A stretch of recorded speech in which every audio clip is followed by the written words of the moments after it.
because people have some hearing issues here. Of course. On both sides. If you all are ready, is this thing on? Yeah. Is it? Okay.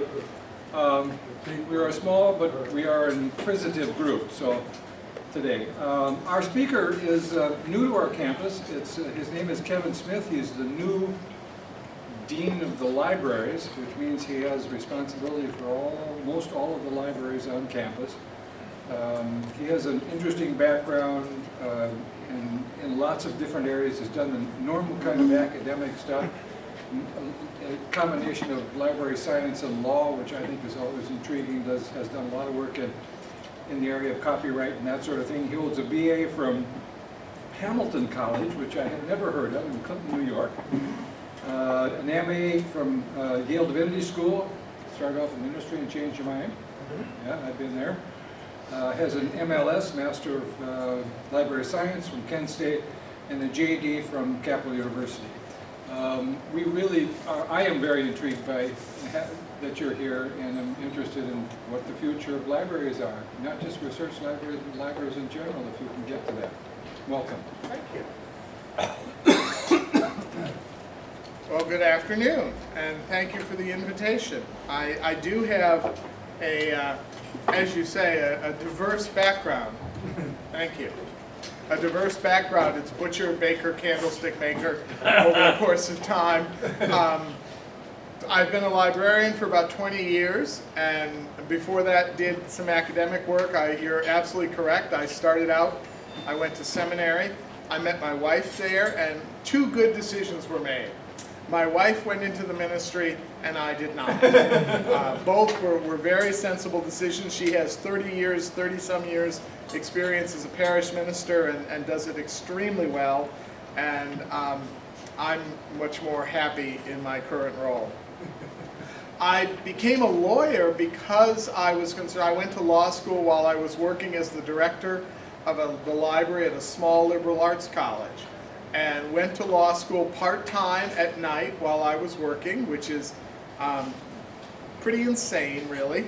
And it was mostly because I was really interested in the issues around copyright and scholarly publishing, and I'll talk a little bit about the scholarly publishing half of that. I've spent the last 10 years as the director of the Office for Copyright and Scholarly Communications at Duke University, where I dealt almost exclusively with those kinds of issues, although there's a sense in which I was the library's lawyer. So I dealt with a broader set of issues than I had originally expected. And I am now delighted to be a Jayhawk and to be here since the 1st of May as the Dean of Libraries at the University of Kansas. Can Duke University clear you to say that? No, and I'm not going to tell you come October, November when Duke and Kansas play.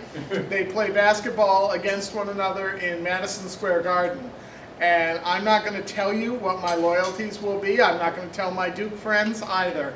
I'm just going to go into hiding during that game. No, I will tell you that when I was introduced to the group of deans at a meeting of the deans, one of the old deans said to me, I don't mean old, I mean long-serving, said to me how happy I must be to finally be at a school where they play basketball. Oh boy. But first we have to get through the football season. That's great. So, just a preview of what I plan to talk about. I'm going to look at the future of research libraries. Well, don't turn that on. Yeah, Turn that on, a please. little bit of light would be good. Thank you. Don't leave him in the dark. I do have notes here. I'm going to try not to ramble too Why don't you much. turn it off? There you go. You can all still see what's up there, I hope. Okay, good. Okay. So I want to talk about the future of research libraries by mapping 3 different key components: the changing landscape, the overlapping problems, and the solutions that libraries are instituting to meet the changing demands of our users.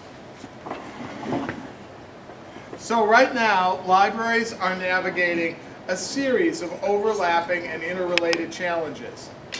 But I want to emphasize, libraries have 3,000 years of history of addressing questions of changing technology and changing economic conditions.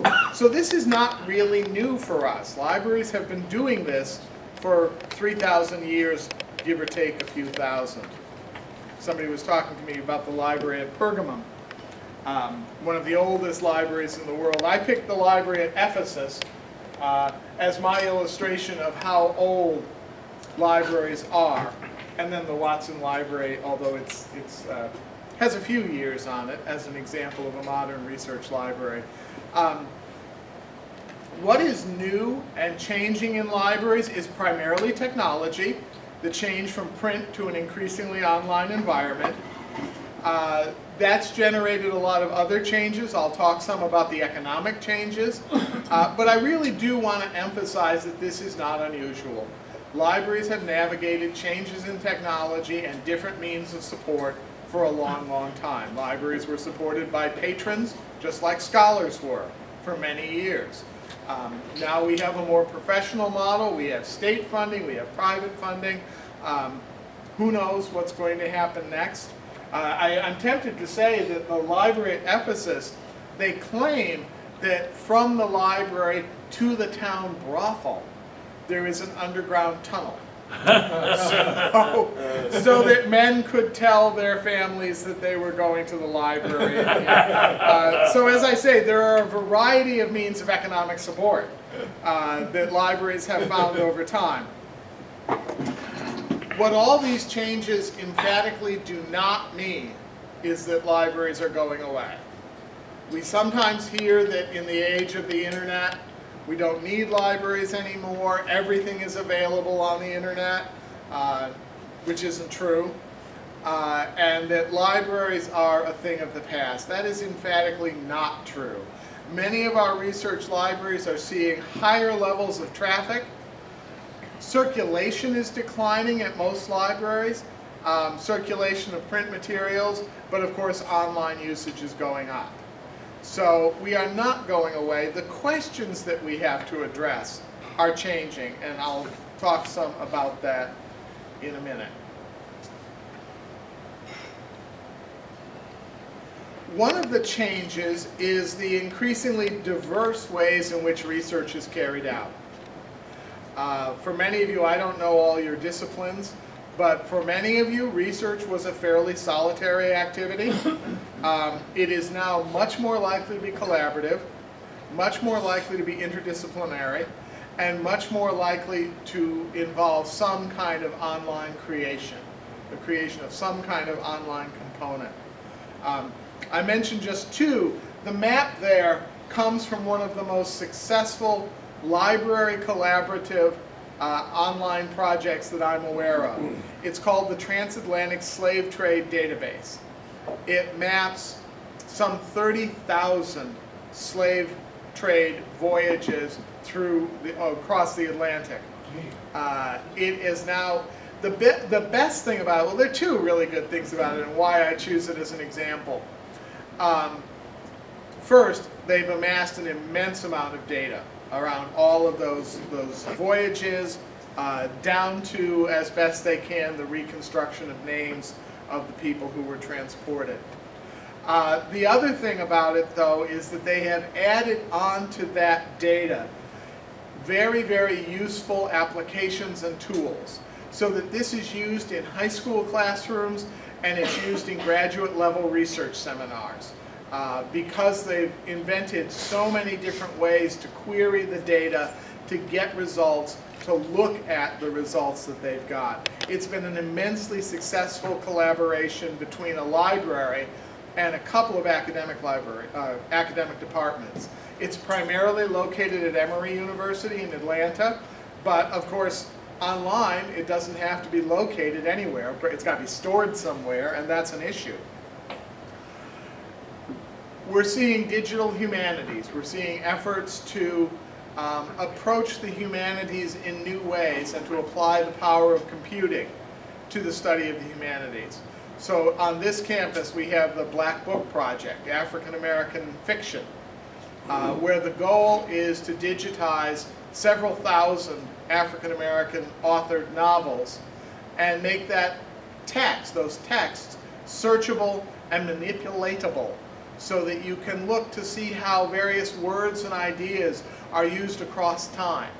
Something that would have been immensely labor intensive without the help of computers.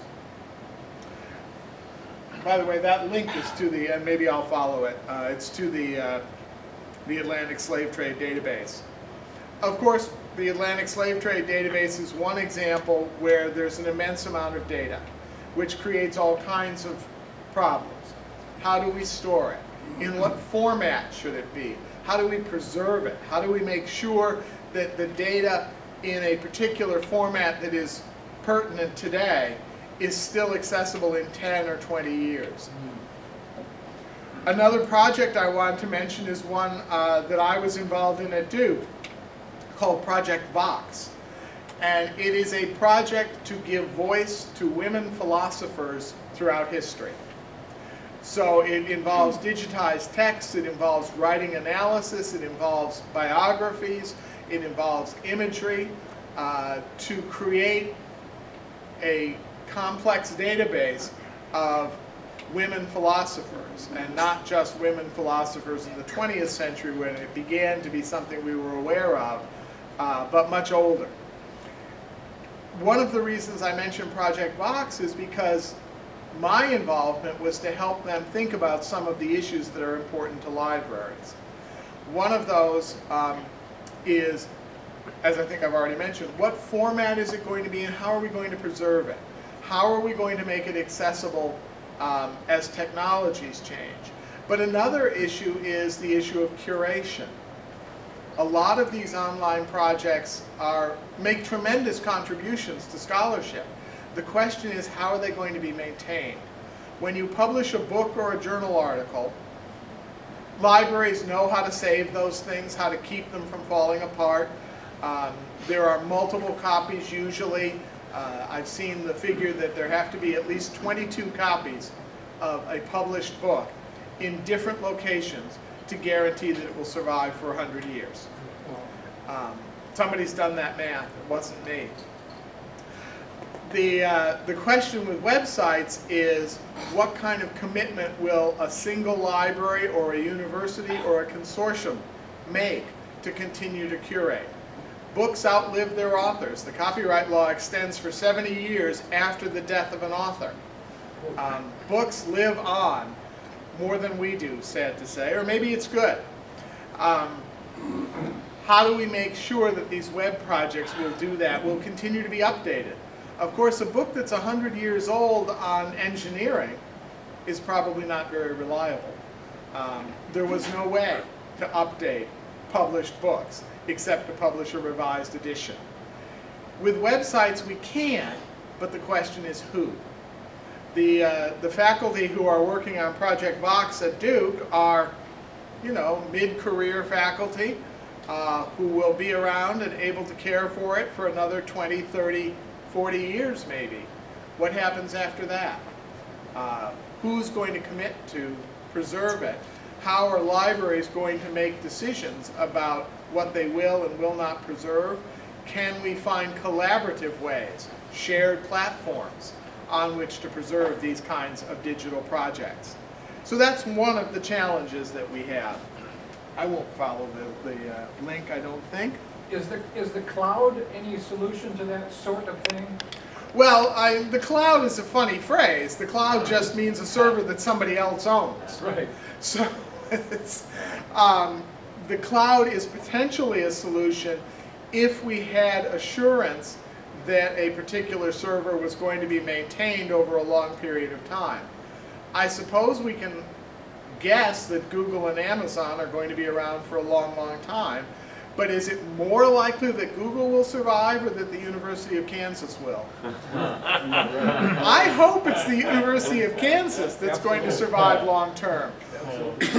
So, and that would certainly be my message to an administrator who asked me that question. Right. And of course the cloud costs money. The cost of storage is coming down all the time, of course, but it still does cost money. And if we pay someone else to host, we have less control both over curation and over cost.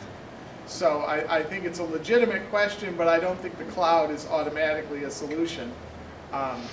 There's a big movement right now in research libraries to move the applications that you're used to.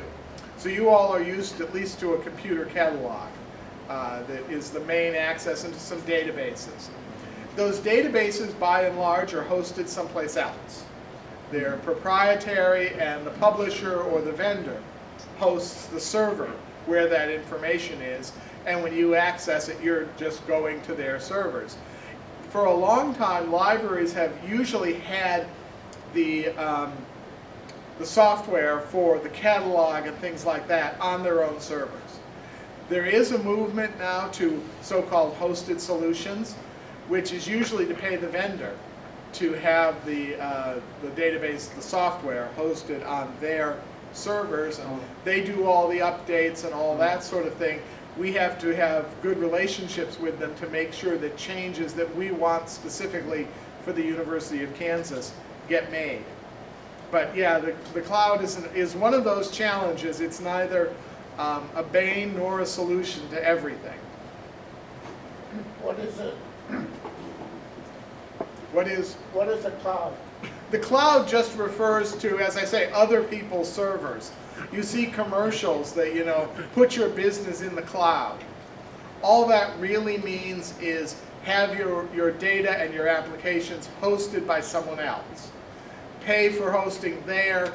Sometimes, quite often actually, it's cheaper than standing up our own servers and paying a full-time staff to maintain those servers, update the software, do all that sort of thing. So the cloud just means you're paying someone else to do that. It's a very popular business term. You know, let's do it in the cloud. Right. And that really just means paying somebody else to use their equipment. But it was good marketing, it really was. So some other changes and challenges. I promised I'd talk a little bit about the economics. The economics of scholarly publishing, and therefore the economics of libraries, are absurd. We should, all of us who have reached the age that we have, probably be horsewhipped for allowing this situation to evolve. It made sense for a particular kind of technology, print. When we had to stamp ink on paper and bind it, it was a very expensive process, and paying somebody else to do it made a lot of sense. But the situation that has evolved, where the control of the production of most of our products of knowledge are in the hands of commercial companies that do not share the values of academics, is absurd. The largest of the scholarly publishing houses, Elsevier, used to be Reed Elsevier, it's a Dutch company. Elsevier records routinely 35 to 36% profit. Profit. That's a higher profit margin than you can make in the oil and gas industry. It's a higher profit margin than you can make in the health industry, healthcare industry. And all of that is premised on the idea that we, scholars, give them for free the products of our intellectual labor, and then contribute reviews and edit and work as editors and do all those things generally for free, so that they can sell that content back to the universities that pay us and make that kind of profit. The situation is absurd. It's always been absurd. It was just there was no other choice. Now there are other choices. And it's not just the money, and it's not just the profits. The other thing we're seeing is increasing consolidation that is also having an impact. For example, especially those of you in the humanities are probably very familiar with the publisher Blackwell. Well, they don't exist anymore. They were bought by the largely engineering publishing company, John Wiley, in an effort to, and now Wiley Blackwell publishes a lot of the scientific material. That's still the dominant business that they're in, but they also own Blackwell. In my own field, I was a student in theology before I became a librarian, a lawyer, a butcher, and a baker. I'm not a butcher or a baker. Blackwell sold a lot of journals in theology. And I began my career in a seminary library. And we paid $60, $70 a year for a subscription to an individual journal. When the purchase of Blackwell by Wiley went into effect, most of those journals went up in price 300 to 400% overnight. So instead of $300 or instead of $70, they were $350. That change happened overnight. And that's small change compared to what we pay in the sciences and some of the social sciences. That consolidation, in my opinion, not only harms us economically, it limits our options. We sometimes see direct interference with academic freedom. Things that would not be tolerated by faculty if their universities tried to tell them what they had to do are actually tolerated because the publishers say, please change this. There was recently a case, a textbook that included a chapter about publishing in the field. And the publisher came back to the textbook author and said, we won't publish what you've said, it's too critical. You have to change it. And it got changed. Would any of you tolerate that from the university if they came and said, this journal article you write, we don't like what you said, it won't make us look good? Of course not. But we tolerate it from the publishing industry, largely because our promotion and tenure system has been built around the publishing industry. We trade our intellectual property, our copyright, for their intellectual property, their brand, their trademark. And we use that trademark as a surrogate for a genuine evaluation of our research. I better stop there because I'll get really offensive talking about the promotion and tenure process if you let me. And I'm way off my topic, aren't I? The problem I'm addressing here is cost and consolidation. For example, we subscribe to a package of journals in the libraries from the publisher Springer. They're largely scientific and social science journals. Our Springer package is up for renewal. Because the library's collection budget has been flat for the last 8 years, we cannot afford it anymore. We want to eliminate this big bundle of journals. We get 1,300 journals for somewhere around $400,000. We don't believe we'll be able to afford it within 2 years, and they want a long-term deal, so we're going to back out of it. We're going to try and subscribe title by title. Because the list prices are so high, title by title subscriptions will only be able to subscribe to about 100 journals, where we could get 1,300. It was a good deal. We were getting the individual titles for really low prices.